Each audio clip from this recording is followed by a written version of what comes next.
उनके खिलाफ जो वादा माफ गवाह हैं वो इस वक्त जेलों में है। इमरान खान को वादा माफ गवाह की इतनी तकलीफ हो रही है, तो जब ये अपने सियासी मुखालफिन के खिलाफ वादा माफ गवाह बनाते थे, ख्वाजा साद रफीक के खिलाफ कैसर मीन भट्ट को वादा माफ गवाह नहीं बनाया। मैंने अपने मुखालफिन के साथ जो किया था मेरे साथ भी वही होने वाला है। प्रेस कॉन्फ्रेंस करेंगे कि इमरान खान के खिलाफ वो वादा माफ गवाह बन जाए।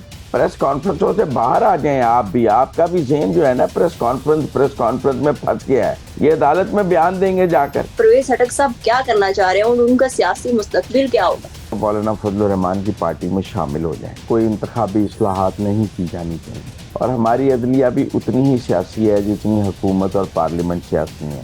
एक चीफ जस्टिस आ जाते हैं, वो ईमानदार होते हैं, अमानतों की लूट सेड़ लग जाती है। इमरान खान की हुकूमत आ जाएगी, वो नून लीग को बैन कर देगा।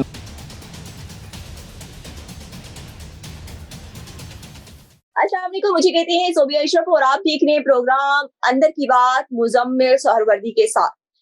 आजकल जो है वो कुछ खबरें गर्दिश कर रही हैं चेयरमैन पीटीआई इमरान खान के हवाले से कि उनके खिलाफ कुछ वादा माफ गवाह बनाए जा रहे हैं, किन केसेस में बनाए जा रहे हैं और कौन कौन वादा माफ गवाह बनेंगे। इसके हवाले से आज हम अंदर की बात जानेंगे मुजम्मिल साहब से। अस्सलाम वालेकुम मुजम्मिल साहब। अस्सलाम वालेकुम, क्या हाल है शोभिया, आप ठीक हैं? वालेकुम अस्सलाम, अल्लाह का शुक्र। अच्छा मुजम्मिल साहब ये बताएं कि कल इमरान खान ने भी इसका इशारा किया है कि मिलिट्री कोर्ट में ट्रायल के हवाले से उनके खिलाफ कुछ वादा माफ गवाह बनाए जा रहे हैं। कौन कौन बनाए जा रहे हैं और ये कब तक सामने आ जाएंगे? इनकी प्रेस कॉन्फ्रेंस कब तक होगी, कब तक मुतवक्के है? देखिए, इमरान खान साहब ने खुद ही बताया है कि उनके खिलाफ जो वादा माफ गवाह हैं वो इस वक्त जेलों में है। लिहाजा ऐसा कोई भी बंदा जो जेल से बाहर है वो उनके खिलाफ वादा माफ गवाह नहीं है बतौर इमरान खान साहब के। और जो लोग जेलों में हैं वो 9 मई के हवाले से हैं। अभी अलकादर ट्रस्ट के हवाले से तो कोई जेल में नहीं है, तोशा खानम के हवाले से कोई जेल में नहीं है। लिहाजा अभी आप ये तो नहीं कह सकती कि उनके खिलाफ कोई वादा माफ गवाह अलकादर ट्रस्ट में आ रहा है या तोशा खाना में आ रहा है। हालांकि शहजाद अकबर वादा माफ गवाह बन रहे हैं अलकादर ट्रस्ट में, हम बार बार कह रहे हैं। इसी तरह जो तोशा खाना केस है उसमें जो घड़ियां जिसको कह रहे हैं कि हमने बेची हैं और वो कह रहे हैं मुझे नहीं बेची हैं, वो भी वादा माफ गवाह है। लेकिन इस वक्त इमरान खान साहब बात कर रहे हैं 9 मई के हवाले से।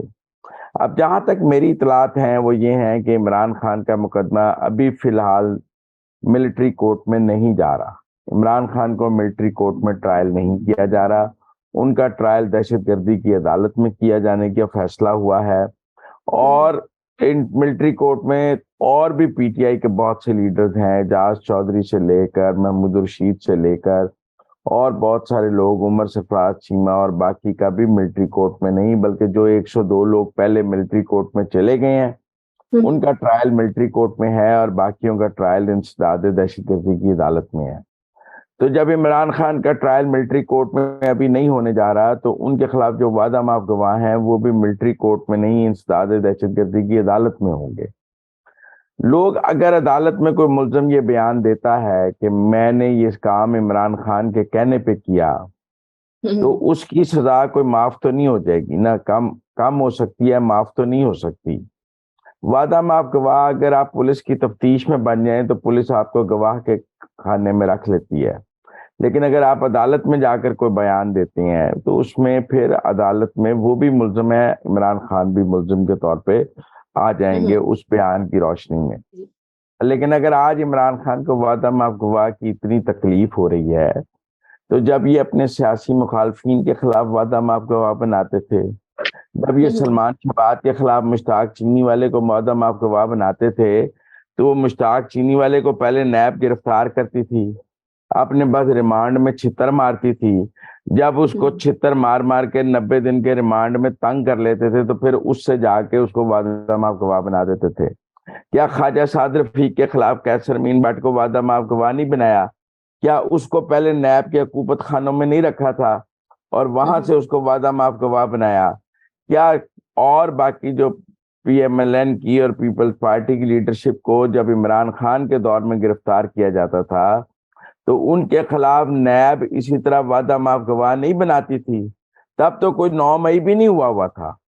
लेकिन आपको वादा माफ गवाहों की तलाश, तो ये वादा माफ गवाह बनाने का सिलसिला इमरान खान साहब ने खुद शुरू किया था लिहाजा उन्हें इसका बहुत पता है, और अब वो ये सोच रहे हैं कि मैंने अपने मुखालफिन के साथ जो किया था मेरे साथ भी वही होने वाला है।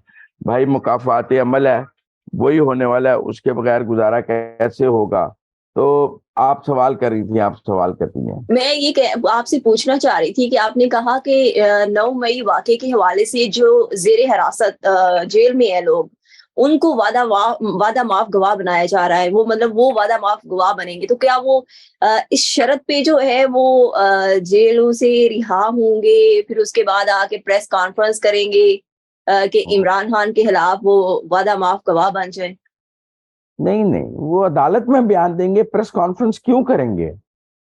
बीबी, प्रेस कॉन्फ्रेंस तो सियासी लोग करते हैं कि हम इमरान खान को छोड़ रहे हैं, हुँ, हमारा हुँ। आज से इमरान खान का कोई ताल्लुक नहीं।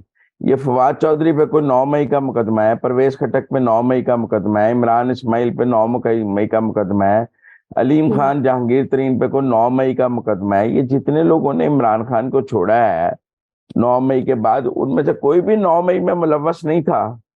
हुँ, हुँ। उन्होंने तो 9 मई के बाद अपनी सियासत बचाने के लिए इमरान खान को छोड़ा है। प्रेस कॉन्फ्रेंसों से बाहर आ जाएं आप भी, आपका भी ज़हन जो है ना प्रेस कॉन्फ्रेंस में फंस गया है। ये जो 9 मई के मुल्जमान है, इन्होंने क्यों प्रेस कॉन्फ्रेंस करनी है? ये अदालत में बयान देंगे कि भाई हमने इमरान खान के कहने पे किया है, इनको प्रेस कॉन्फ्रेंस करने की क्या जरूरत है? इनकी प्रेस हुँ, हुँ। कॉन्फ्रेंस को कौन मानेगा? ये अदालत में बयान देंगे जाकर, और उस बयान की रोशनी में ही इमरान खान को तलब किया जाएगा और बुलाया जाएगा और पकड़ा जाएगा। यानी पक्का बंदोबस्त किया जा रहा है। बद अगर इसने लोगों को कहा है कि आप जाके आग लगा दें, तो लोग क्या कहें? हमें इमरान खान ने नहीं कहा, नवाज शरीफ ने कहा है। मतलब वो नवाज शरीफ की रिहाई के लिए एहतजाज हो रहा था या इमरान खान की रिहाई पे एहतजाज हो रहा था? अगर नवाज शरीफ की रिहाई पे एहतजाज हो रहा था, आप नवाज शरीफ को पकड़ लें, अगर इमरान खान की रिहाई पे एहतजाज हो रहा है, इमरान खान को पकड़ लें। अच्छा मुज़म्मिल साहब दूसरा पीटीआई ने जो परवेज़ हटक वज़ीर आला जो वहाँ के थे केपीके के, उनकी जो बुनियादी रुकनियत ख़त्म की है, उसके बाद आज परवेज़ हटक साहब का एक बयान सामने आया है। उन्होंने कहा है अगर चेयरमैन पीटीआई इमरान खान में हिम्मत है, तो वो मेरे खिलाफ जो है वो इलेक्शन लड़ के देख लें। आगे परवेज़ हटक साहब क्या करना चाह रहे हैं और उनका सियासी मुस्तकबिल क्या होगा?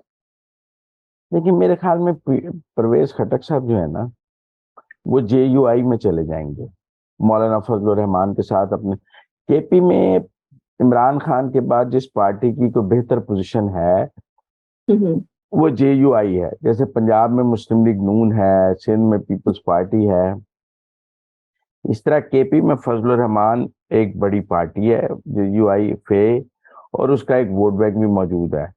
तो मुझे ये लगता है कि परवेज खटक अपना एक बहुत ही तगड़ा ग्रुप लेकर जेयूआईएफ और मौलाना फजल रहमान के साथ या तो सीट एडजस्टमेंट कर लेंगे हुँ, या हुँ। शामिल हो जाएंगे। एक सूरत ये हो सकती है कि वो फजल रहमान साहब के साथ अपने ग्रुप की सीट एडजस्टमेंट कर लें, और अब हुँ, उनका हुँ। ग्रुप किसी आज़ाद हैसियत पे या किसी प्लेटफॉर्म से इलेक्शन लड़े, आईपीपी टाइप, लेकिन उनकी एडजस्टमेंट मौलाना फजल रहमान के साथ हो। और हुँ, एक हुँ। सूरत यह है कि वो मौलाना फजल रहमान की पार्टी में शामिल हो जाए। हुँ, अब हुँ। ये चीज अगले कुछ दिनों में तय हो जाएगी। देखें, मौलाना परवेज खटक साहब के हल्के में उनके जो ट्रेडिशनली मुखालिफ थे वो मौलाना समीउल हक थे, लेकिन अब वो परवेज खटक, अब उनकी डेथ हो गई है, उनके बेटे हामिदुल हक की सियासी वो पोजीशन नहीं है, तो हुँ, इसलिए हुँ। उनका हल्का काफी सीधा है। वो सही इमरान खान को चैलेंज कर रहे हैं कि आके लड़ना है तो लड़ लो, वहां से इमरान खान भी इलेक्शन नहीं लड़ सकते। अब देखना पड़ेगा परवेज खटक किताब के निशान पे इलेक्शन लड़ते हैं या वो फजल रहमान के साथ सीट एडजस्टमेंट में इलेक्शन लड़ते हैं। अच्छा मुज़म्मिल साहब एक और तीसरी बड़ी अहम डेवलपमेंट उस हवाले से मैं आपसे अंदर की बात जानना चाहूँगी कि सियासी जमात पर पाबंदी के हवाले से जो वफाकी हुकूमत के पास इख्तियार था, वो लेकर जो है वो पार्लियामेंट को दे दिया गया है और जो पार्लिमानी कमेटी बनाई गई है ये इंतखाबी इस्लाहात के हवाले से। आपके पास अंदर की क्या अपडेट्स है? कल भी एक इजलास हुआ था और आज भी इजलास हुआ है। पहली बात तो मैं समझता हूँ कि इस वक्त कोई इंतखाबी इस्लाहात नहीं की जानी चाहिए। ये वक्त नहीं है इंतखाबी इस्लाहात का, क्योंकि बहरहाल इलेक्शन का बिगल बच गया है। वजीर आजम ने खुद कहा है कि हम अगस्त में जा रहे हैं। फिर तहरीक इंसाफ पार्लियामेंट में मौजूद नहीं है। ये ठीक है कि वो सेनेट में मौजूद हैं, लेकिन वो हुँ, हुँ। कौमी असम्बली में नहीं है, दो असम्बलियां नहीं हैं। तो इस वक्त इंतखाबी इस्लाहात नहीं होनी चाहिए। और इस वक्त इंतखाबी इस्लाहात करना कोई अच्छा सियासी फैसला नहीं है। जहां तक सियासी जमात पर पाबंदी का मामला है, ये बड़ी ट्रिकी सी बात है।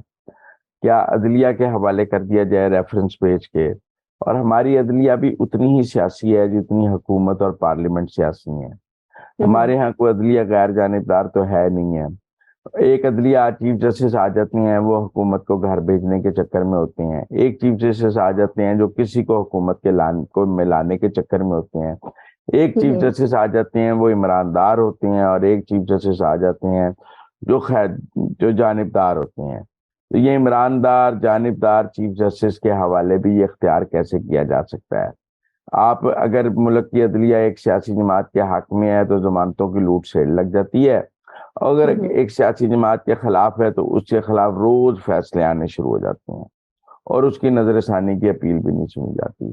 तो लिहाजा इस मुल्क की अदालत तो भरपूर एक पार्लियामेंट से ज्यादा सियासी है। 2-4 जज जो हैं वो मिलकर मुल्क का सियासी नक्शा बदलने की कोशिश करते हैं और भरपूर सियासत करते हैं। एक हम ख्याल जज है, बेंच है, वो 70 मुकदमे सुन लेगा, और कोई दूसरा बेंच है उसको एक भी नहीं मिलेगा। तो ये हमारी अदलिया कोई गैर जानिबदार, इंसाफ पसंद, यकसा निज़ाम इंसाफ पर तो नहीं है। लिहाजा ये सियासी जमात, अब देखें ना 9 मई के वाकयात पर जिस तरह अदलिया ने जमानतों की लूटशेड़ लगाई हुई है, इसका कोई तुक है? और उसके बाद जब आप देखें मुखालिफ सियासी जमातों में, मतलब 16 एमपीओ पे पीटीआई के तो सारे लोग छोड़ दिए, सिंध में जो लोग 16 एमपीओ में बंद हैं दूसरी किसी सियासी जमात के, उनके ऊपर वो असूल लागू नहीं है। तो इसलिए हमारी अदलिया कोई एक तरह का इंसाफ तो नहीं कर रही है। अब क्या अगर अदलिया एक सियासी जमात को प्रोटेक्शन देने लग जाए तो वो कानून से मुबर्रा हो जाएगी, उसके ऊपर कोई कानून लागू ही नहीं होगा? ये बड़ा सवाल है। अब अगर हम सियासी जमात पर पाबंदी का अख्तियार पार्लियामेंट को दे देते हैं तो फिर जिसकी पार्लियामेंट में अक्सरियत होगी वो दूसरी सियासी जमात को बैन कर देगी। ये भी कोई ठीक बात नहीं। ये भी कोई ठीक बात नहीं है। मतलब कल को इमरान खान की हुकूमत आ जाएगी, वो नून लीग को बैन कर देगा, नून लीग की हुकूमत आ जाएगी, वो इमरान खान को बैन कर देगा। JUI किसी दीनी जमात की हुकूमत आ जाएगी, वो सेकुलर जमातों को बैन कर देगी, सेकुलर जमात आ जाएगी दीनी जमातों को बैन कर देगी। तो ये इख्तियार पार्लियामेंट को भी नहीं दिया जा सकता। तो इसलिए ये एक बड़ा ट्रिकिश मामला है मेरे ख्याल में। तो ये इख्तियार फिर किसको देना चाहिए? मेरे ख्याल में ये होना तो पार्लियामेंट के पास चाहिए, लेकिन कम से कम 2/3 अक्सरियत से होना चाहिए, और वो भी कौमी असेंबली और सेनेट। जिस तरह आइन में तरमीम एक मुश्किल काम है, लेकिन उसका एक रास्ता मौजूद है, इसी तरह सियासी जमात पर पाबंदी एक मुश्किल काम होना चाहिए, और लेकिन उसका रास्ता जरूर मौजूद होना चाहिए।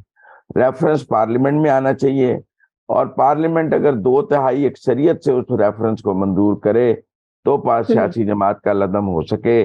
ना ये इख्तियार इलेक्शन कमीशन के पास होना चाहिए। इलेक्शन कमीशन पर भी आपको पता है हमारी एस्टेब्लिशमेंट असर और रसूख बना लेती है। एक चीफ इलेक्शन कमिश्नर मर्जी का आ जाए तो आप जो मर्जी कर लें, एक चीफ जस्टिस मर्जी का आ जाए जो मर्जी कर लें।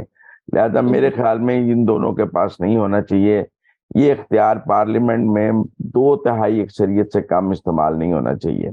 बल्कि मैं तो इस हद तक कहूंगा कि जिस असेंबली में उसके मेंबर मौजूद हैं उस असेंबली से भी उसको कालादम कराने के लिए वहां भी ऐसा ही किरदार होना चाहिए। लेकिन ये एक मुश्किल काम है। अभी इस असेंबली को ये नहीं करना चाहिए, अगली असेंबली पर छोड़ देना चाहिए। लेकिन एक जो तरमीम हो रही है ना कि इंतखाबी अखराजात की हद 1 करोड़ कर दी जाए, उसके मैं हक में हूँ। भाई 10 लाख में कौन सा इलेक्शन लड़ा जाता है? एक जलसा नहीं होता। आप खुद ही झूठ बोलने की इजाजत देते हैं। आप अरकान असेंबली को 1 करोड़ क्या 5 करोड़ तक खर्चा करने की इजाजत दें ताकि वो सही गोशवारे तो जमा करा सकें। आप कहते हैं 10 लाख में इलेक्शन लड़के आओ, वो सारे झूठे गोशवारे जमा करा देता है। आपको ये रकम बढ़ानी चाहिए। Thank you so much Muzammil साहब कि आपने हमें अंदर की अपडेट से आगाह किया। इसके साथ ही मुझे इजाजत दें। अल्लाह हाफिज।